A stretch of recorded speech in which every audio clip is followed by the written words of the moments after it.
they didn't know what the sign pitch was, like it took a minute to figure that all out. Like they didn't, crafting what pitch was going to work. And they were telling me stories of like them driving down their car in the middle of the road being like, free alarm, free alarm. Do you actually know when same day installs actually happened? And they're like, no, I just thought it was just like that from day number one. I'm like, it was not that way from day number one, because the very first summer we would go out and we would make these sales and like half of them would freaking cancel because we were scheduling 3, 4, 5 days out. We literally did not know what we did not know.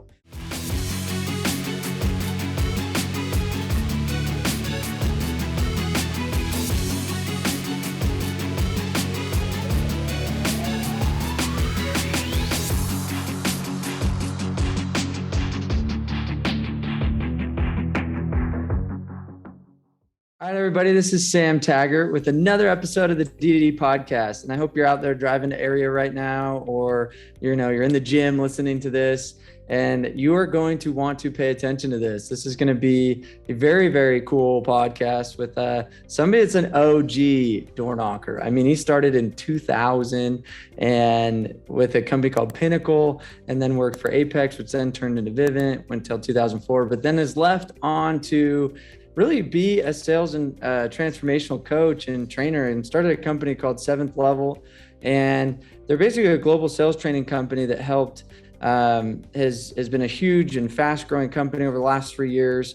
And Jeremy has spoke and trained and worked with a lot of people, been featured on Forbes and Entrepreneur and Wall Street Journal, has been on many, many podcasts. And he wrote a book called, The New Model of Selling to an Unsellable Generation, which is kind of an interesting concept that we're going to be diving into. And anyway, so we're like, there's so much we could jam on and a lot we could do. And we run in the same circle. So Jeremy, thank you. Jeremy Miner, by the way, guys. Thanks for all the kind words. I'm going to take that as a compliment. My kids always say I'm really boring. So very, very, very nice words there, Sam.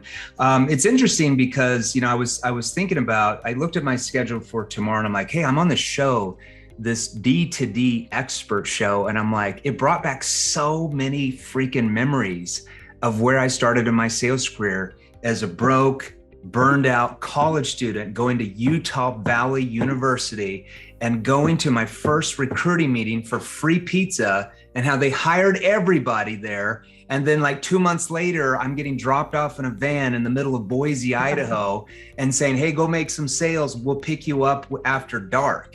I mean, literally, like it brought back this flood of memories of like that whole experience and how everything went, and just craziness, So it's interesting that we kind of ran in the same circles. Now, obviously, I was already, I think, out of that circle by the time you came into that circle.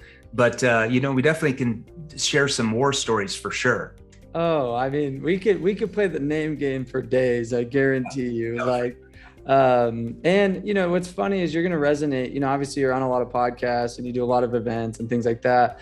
And now we kind of run in a similar category of businesses, but it's funny. It's fun to meet and interview people like you, because you're like, I can respect the hustle. I know what it's like to get my face kicked in for months. I know what it's like to go out at 9 o'clock. Yeah, dropped off in a random neighborhood in the hood of who knows where. And then you're just like, okay, here we go. I remember like sent us to Boise, Idaho. This was the summer of 2000. That was really the first year summer program started. For anybody listening, like if you want to go back to like when it all started, like the dawn of time, like when Adam and Eve were put on the earth, like that was when the door-to-door programs for home security, I think pest control had started many years before, but for home security, like that was the first summer. Like people were trying to figure it out. I'm like this 21-year-old kid trying to figure it out as well, from people who really didn't know really what they were doing, trying to figure it out, training us, who didn't really know what was going on either. Do you know who Keith Dyer is? Does that name sound? I've heard that name. If I probably saw a face, I would recognize that person. He was one of the founders with Jeremy and Chance at Platinum, where I started. And I remember him and Jeremy Pixton were talking about how they didn't know what the sign pitch was, but like it took a minute to figure that all out. Like they didn't, crafting what pitch was going to work. And they were telling me stories of like them driving down their car in the middle of the road being like, free alarm. Just no, like, I'm serious. Like, I think Jeremy Pixton started with the same company like the year before I did, but there wasn't really a summer program. They were like selling there in like Salt Lake City, Utah. And I think that's really what the case was. Like nobody really knew what to say. It was kind of like, you just kind of winged it, right? And it wasn't really till halfway through that first summer that we really honed in, like, place a sign in the yard, advertising, alarm system free. Like it was like I look back at them like we were like the cavemen of the time. Like we were like figuring out like, oh, this is fire. Like this actually works, like we just kind of figured it all out on our own. And the funny thing is, people always ask me, because we train a lot of door-to-door salespeople in our sales training programs as well. And people ask me like, oh yeah, like, we do these same days and all this stuff. And I'm like, do you actually know when same day installs actually happened? And they're like, no, I just thought it was just like that from day number one. I'm like, it was not that way from day number one, because the very first summer we would go out and we would make these sales and like half of them would freaking cancel because we were scheduling 3, 4, 5 days out. We literally did not know what we did not know. We'd make a sale on Monday, but like, you want it installed Thursday? Okay. And we didn't, get it, planned for installed with Thursday, call the office manager 3 days out. And then we noticed like half of the people like would just cancel. And we're just like, I remember like halfway through that summer, we're like, I remember our lead technician, his name was Ron Bartholomew. I don't know if you ever heard of him, but he was our lead technician. And we were sitting there. I remember I made a sale that night, like at 7 or 8. And I remember I called it in to be scheduled like a couple of days out. This all happened by accident. None of this was planned. And he called me and he's like, hey man, I'm just sitting out here in the neighborhood. Like, is there any way you could maybe convince them to just install it tonight? Like, I'm literally bored. Like, there hasn't hardly been any installs today. And I remember turning around, somehow getting them to agree to get it installed at like 7:30 at night, which I thought was crazy. I'm like, there's no way they're going to do it. It gets installed.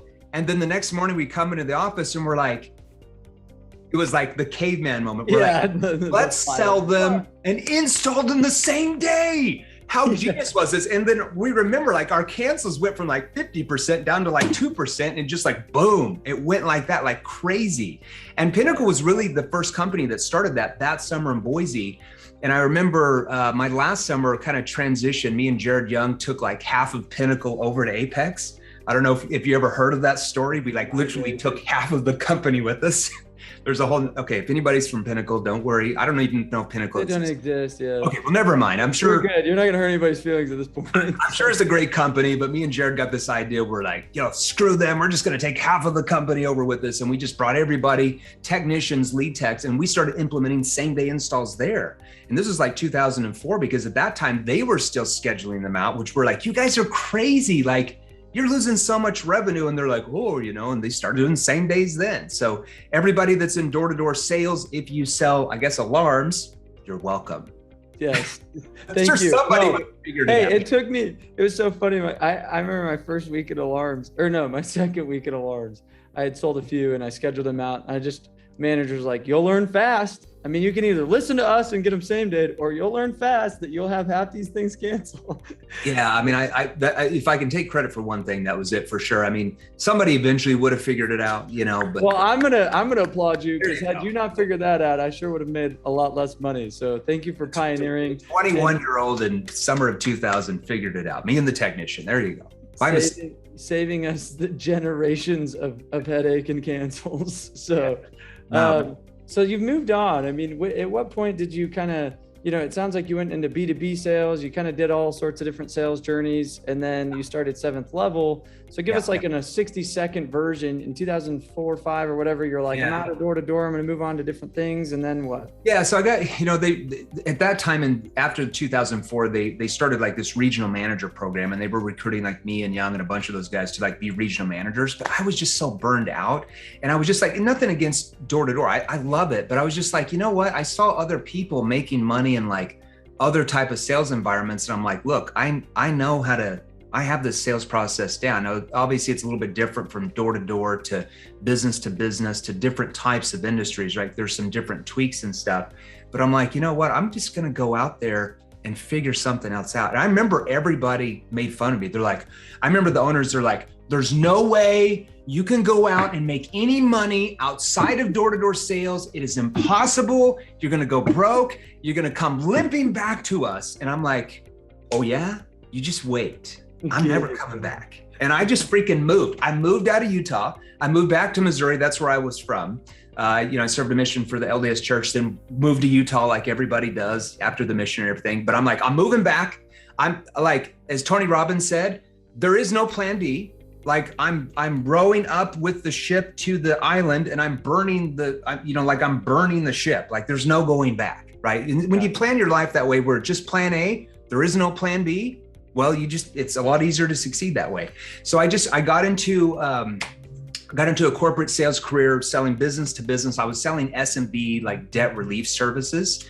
And went from where I was at. Cause in the summer, I don't know how they do it now, the summer programs, but when I was in the summer programs, it was just a 4-month summer program. Like nobody sold year round. It was like, you started like whenever it was. Like, no, it was that way when I started. It wasn't until a few years in that they were like, nope, you're going to have to sell all the time. And I was like, wait, what happened to this whole like work for 4 months and play for 8 months? I know. Yeah. So I remember my last summer, I think I had like close to 400 installs, like, not sales, but installs. So like I had almost 400 accounts installed and stuff.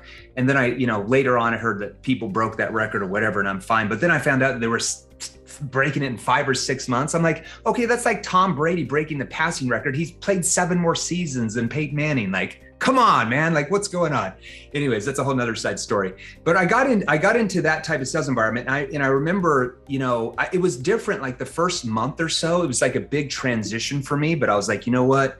I'm going to learn this. I'm going to learn different sales abilities, different skills. And I just stuck with it and, made a lot of money as a sales professional for sure. It's been good. Love it. So tell us, I guess there's a lot of questions I could ask. You fire away, dude. I got plenty of time today. Okay, so freak. The one. Okay, you wrote a book about the unsellable generation. Why do you call it the unsellable generation? Well, and here's what I mean. So the book is not published yet. So it's been written for about 4 months. It's going through with a publishing company right now, a pretty big one. And it won't be published till I think November of 2022. I don't like, if you self-publish a book, it's a lot faster. You publish a book where you want it in Barnes and Noble, like bookstores, there is a lot of freaking stuff that goes into that. I think you've published a book too, haven't you? Yeah. So you even know like self-publishing takes a while. Did you self-publish it or did you? Yeah. Okay. Self-publishing takes a while, but like publishing it, like going through all that stuff, it takes forever. It's insane. So that is not on the bookshelves yet, but November, you guys go to Barnes and Noble, Amazon, it'll all be there. So what I mean by unsellable generation is this, okay? And it's, let me say that with a grain of salt. Do I mean that people are not sellable? No. Do I mean that people's buying behaviors have changed drastically in the last several years? Yes. Okay. And what I mean by that is a lot of people believe that if they have a great product, if they have a great service, that they can just go out and tell people they've got the best this and best that, and just people are going to line up and want to buy it. And I call that product pushing. Okay.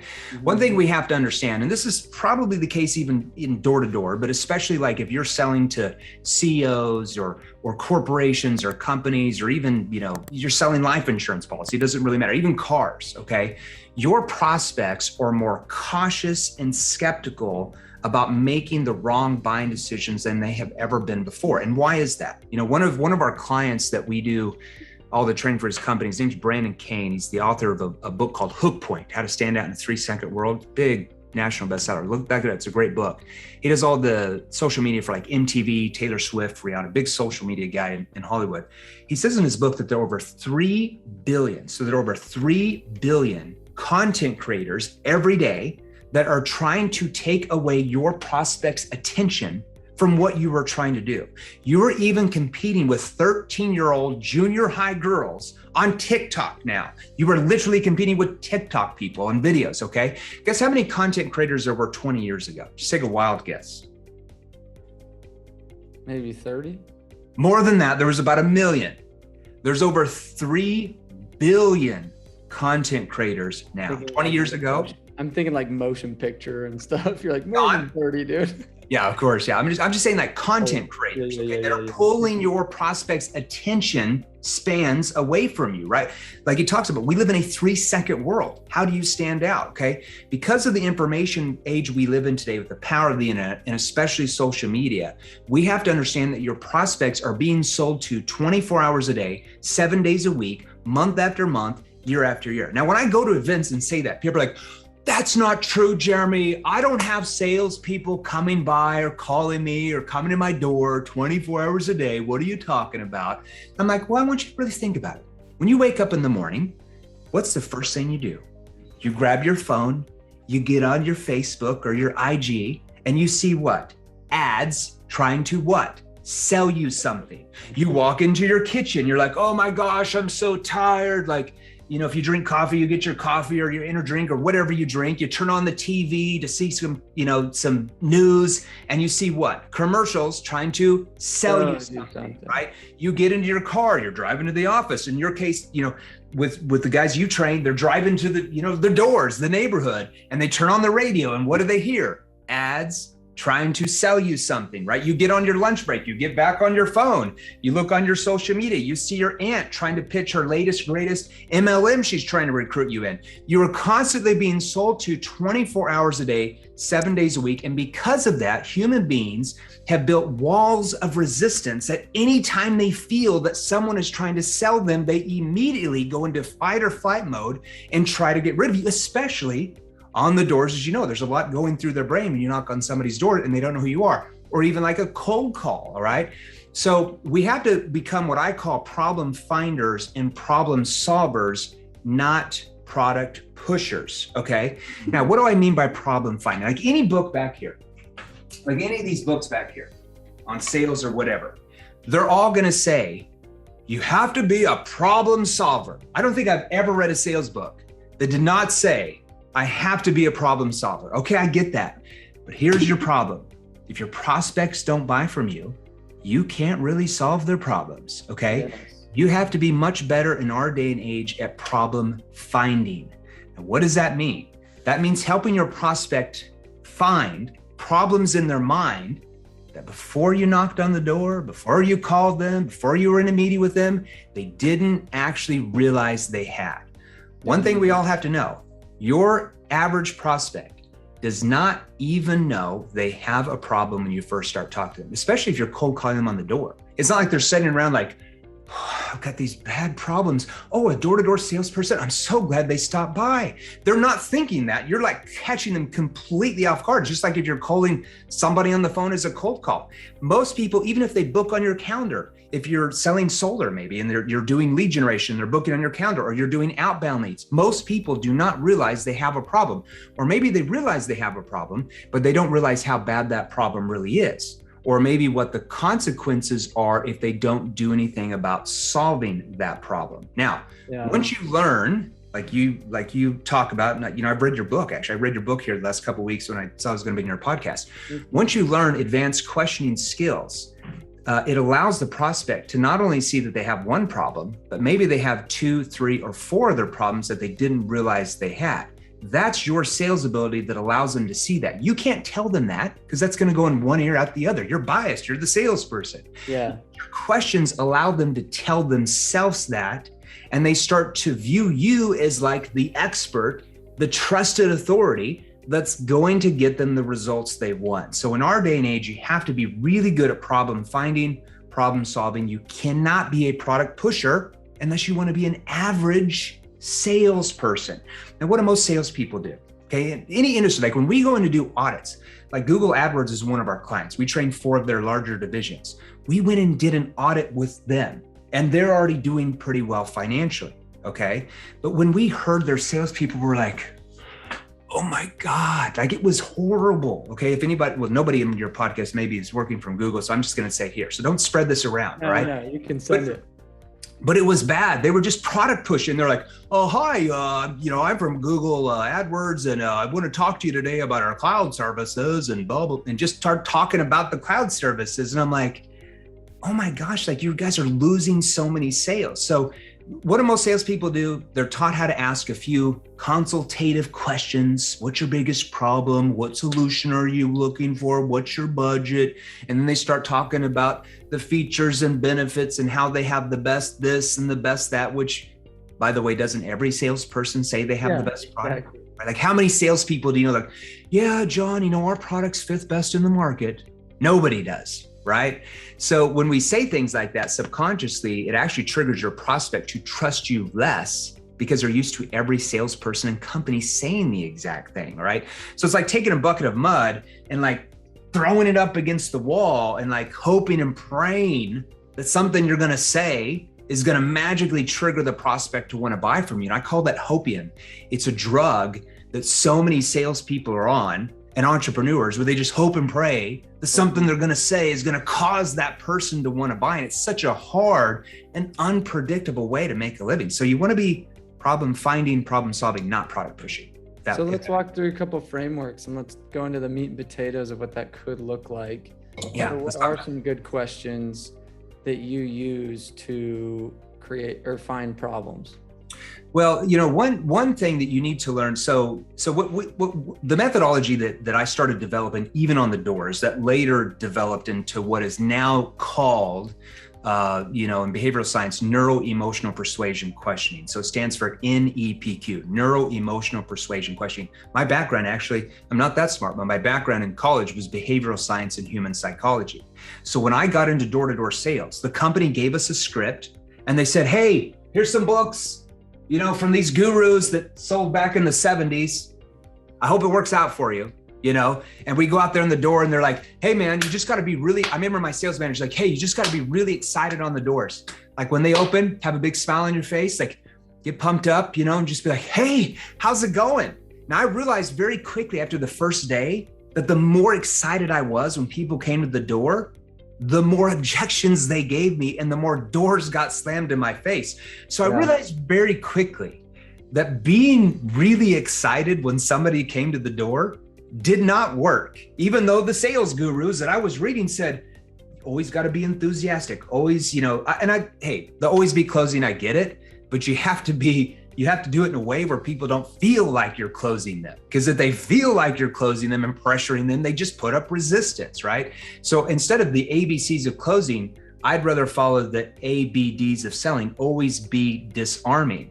So when I got on the door, my main goal was how do I disarm this person opening the door, the prospect, to get them to pull me in and want to engage and want to open up to me. So instead of like knocking on the door, like, hey, how's it going? I remember, and we'll go through some different questions if you want to, but I remember like, I'd be there and I'd have like this, it was almost like I was a meter reader, if that makes sense. Like I'd have this big clipboard, like this metal clipboard. I wore a construction vest, like one of the orange ones or the lime green ones. I had like a tape measure here. I wore these like boring khaki shorts, old man New Balance, like white shoes. Like I wanted to look like plain freaking Jane, like reduce the resistance as much. I remember my watch was like a $10 Walmart watch. I literally did it on purpose. Okay. And so when I knocked on the door, I said like, hey, how's it going? How you doing? Like every salesperson would. I'm like looking around, like I'm almost doing a survey. I'm like kind of looking at their trees and they come to the door. I'm like, they're like, hey, yeah, how can I help you? I'm like, yeah, are you guys the homeowners here? Like I was confused and people were like, yeah, what's going on? So instantly, that was just the very first thing I would do. It would cause the prospect to a little bit lower their guard and become a little bit more open. Okay, so that's just one little thing. Now, how do you help them find their problem? So one thing you have to do, like if you want to build urgency in the sale for them to buy now and not later, there's a process you have to take them through, okay? So you have to learn what are called connecting questions that take the focus off you, put it on them. If you knock on the door and be like, hi, how are you doing today? And that's not a connecting question. Everybody knows you're not genuinely interested in how their day is going, right? Like if you ever got a cold call and be like, hi, Sam, how are you doing today? I'm with XYZ company. And the reason why I called you was, you're instantly like, oh yeah. Yeah, get out of here. get out of here. You go into fight or flight mode, okay? So you have to learn how to ask connecting questions. You have to learn then how to ask what are called situation questions to help the prospect and you find out what their current situation really is. It's not just for you, it's for them too, because most people don't know what their situation is. You then have to ask what are called problem awareness questions that help the prospect find out what their real problems are, and not just what their real problems are, because most salespeople can find out a problem. Like, you don't have to be great at sales to find out a problem from a prospect, but greater salespeople are able to help the prospect find out the root cause of the problem. And the very greatest of all salespeople that make hundreds of thousands of dollars a year, if not millions a year in commissions in any industry, are able to help them see what the problem is actually doing to them or how it's affecting them. Now, one thing that you want to learn are what are called consequence questions. Okay, consequence questions allow the prospect to see the consequences and the ramifications of what will happen if they don't do anything about solving the problem, okay? So like a generic example, so let's say if I'm selling, I'll give you an example, let's say, and this is kind of outside of your space, and we'll see if we can come up with what something that you guys sell. So let's say if I'm selling to a company, and let's say that I'm selling lead generation, right? So we train a lot of companies that sell leads to like Fortune 1000 companies and SMB, okay? So I might say their biggest concern is the lower quality leads are affecting their sales are becoming stagnant, blah, blah, blah, blah, blah. So I might say, okay, but help me understand, Jim, like, what are the ramifications if your company doesn't do anything about this though? Now, I can't ask that question in the first 10 seconds because there's no trust. That's more like 3/4 of the way through, like maybe the first call discovery call, or maybe the second call demo, okay?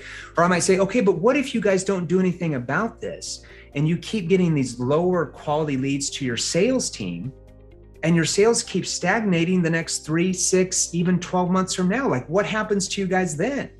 See, it allows them to think like, oh my gosh, they think about the consequences if the problem doesn't get solved. So here you are, you have to help them see what their current situation is. We call that their current state. Here's where they want to be. We call that their objective state. Now, what's the gap in between? Those are the problems that your questioning skills are able to help them see they have that they didn't realize they had when you first started talking to them. Are you with me? Yeah. So it's like walking them through the future state of doing the same thing or continuing with a bad scenario that they may not realize is bad, and helping them kind of augment that new reality of pain and pleasure in the future, either way, good or bad, right? Yeah, so like connecting questions, situation helps them find out their situation. Problem awareness helps them find out what their real problems are, how they're affecting them. Solution awareness questions help them see what their future is going to look like once all these problems are solved that they didn't know they had 20 minutes before you showed up. And then consequence questions rip that future state, like you said, away, where they have to defend themselves on why they need to change now. That builds massive urgency in the sale. We've taken, I know this is outside of what you guys do to door, but we've taken like medical device sales companies that had 9-month sales cycles, a year sales cycles to get into a hospital and doctor and reduce that down to 2 months. 2 months from 9 months. Imagine what that does to your commission checks and your revenue. It's insane. So it's helping build urgency in the sale where they want to do something about it now, not stay in status quo and push it down the road. That makes sense. Well, one last question, and then we got to wrap up just due to time. And this has been, honestly, guys, this has been awesome. And if you guys want to learn more or be part of Jeremy's little communities, the best way is probably just connect with him in his Facebook group that has a lot of engagement and interaction. And the Facebook group's called...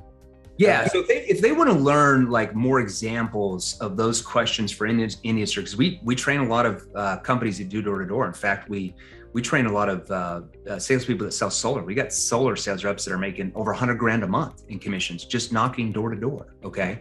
We even have part of our portal now that trains about solar, like industry specific now, our NEPQ 3.0 version. So if they want to learn more questions to ask in like different situations, different environments that they're going to be in, even in the doors or even when they get to the home, just have them go to that Facebook group, salesrevolution.group. So then go to salesrevolution.group. Right when they join, somebody on my team, make sure you guys check your Facebook Messenger. Somebody on my team will message you a free training called the NEPQ 101 mini course, just a different list of questions that you can use for different sales situations. We go live in that group probably 3 or 4 times a week with different trainings, different Q&As. So they're always welcome to join that if they want to learn more for sure. That's awesome. So last question, if I'm struggling, let's go a little bit more mindset. Yeah. I'm in a sales slump and, I know I've got potential. I know I've done well in the past and I'm just in this rut. I'm sure you get asked this question a lot. Like what kind of things would you advise somebody to help them get out of a sales slump? Learn the right skills. It's easy. When you have the right skills, you very rarely have any sales slumps ever. When you don't have the right skills and you're out winging it every day, it just depends on which neighborhood you're in. You're playing the hopium game. Like you're hoping and praying. So when you learn the right skills, like I love personal development. Like I go to a lot of Tony Robbins events, met him, he's a great guy, okay? But in the same sense, when your prospect answers the door, when they pick up the phone and say hello, when you meet him in a boardroom meeting, depending on what you sell, it doesn't matter how much personal development books you've read or how many events you make. If you don't know the right questions to ask and the delivery of those questions to disarm the prospect, all that goes out the door very quickly and you get punched in the face pretty damn hard, as you know, right? Okay. So I would say, it's great to have personal development, but when you learn the right skills, as you know, Sam, what does that do to your confidence? Your confidence just goes up the roof because you know exactly how to handle every single situation that you're in. When you're guessing, you lose confidence. And that, mental development just lowers and you have to build your psyche back up. But when you have the right skills, you're confident all the time because you know exactly what to do in any sales situation to have it go your way. You learn the right skills, you can go from door to door to B2B, B2B to selling cars to selling insurance to being a realtor. And you're always going to be the number one salesperson in that company and industry if you learn those skills for sure. I love that. No, and I couldn't agree more. I mean, hence why I started what I do, and back when you were in the industry, you were inventing pitches. We were inventing. And I'm like, guys, I'm just trying to share the ones that I've just taken from the forefathers. Yeah. For me, I was like, man, there's no resource. There's no support events, trainings for the door-to-door sales world.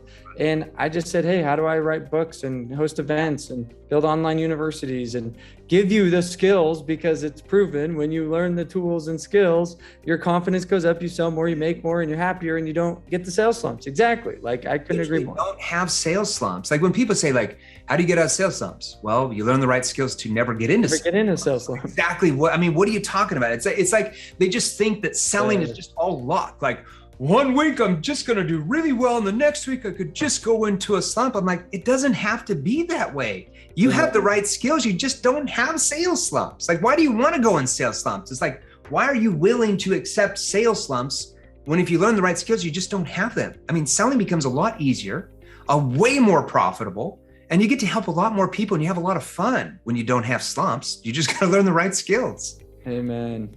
Okay. Well, dude, guys, if you're listening, hopefully you took some notes and you're taking this as a skill, like you're learning, you're investing in you, but the application of knowledge is power, not just listening to it. So thank you so much, Jeremy. Yeah, it's just working on your skill level. Like I remember, when I first got into door-to-door selling, Sam, and I was trying to figure out all this on my own, like I constantly listened to sales training all of the time. I would drive out to the neighborhood. What did I listen to? Was I listening to my favorite cool song? No, that's not going to make me any money. Was I listening to politics? No, that's not going to make me any sales. I'm listening to sales training all of the freaking time where it just seeps into your subconscious and it just becomes who you are. So you dedicate yourself to that craft and you're going to do really, really well financially. Love that. Thank you so much, Jeremy. Appreciate you being on the show, man. And guys, again, go check out Jeremy's social media, Jeremy Miner, his Facebook group, and hopefully maybe we should collaborate. I mean, are you still in Utah or where are you at? No, so our USA headquarters are here in Scottsdale, Arizona. Okay. And, I travel back. I'll come golf. You come golf. We actually have international headquarters in Dubai now. We opened up a big office there and we have our kind of Asia headquarters over in Sydney, Australia. So we're kind of all over the place, but me right here, I'm in our office is here in Scottsdale, Arizona. So you come on down, we'll play some golf, man. I love it. We'll talk some old war stories. I'm like one of the founding fathers. I'm like Thomas Jefferson, one of those guys. I love it. I love it. Okay. Well, we'll talk soon, my man. Appreciate it.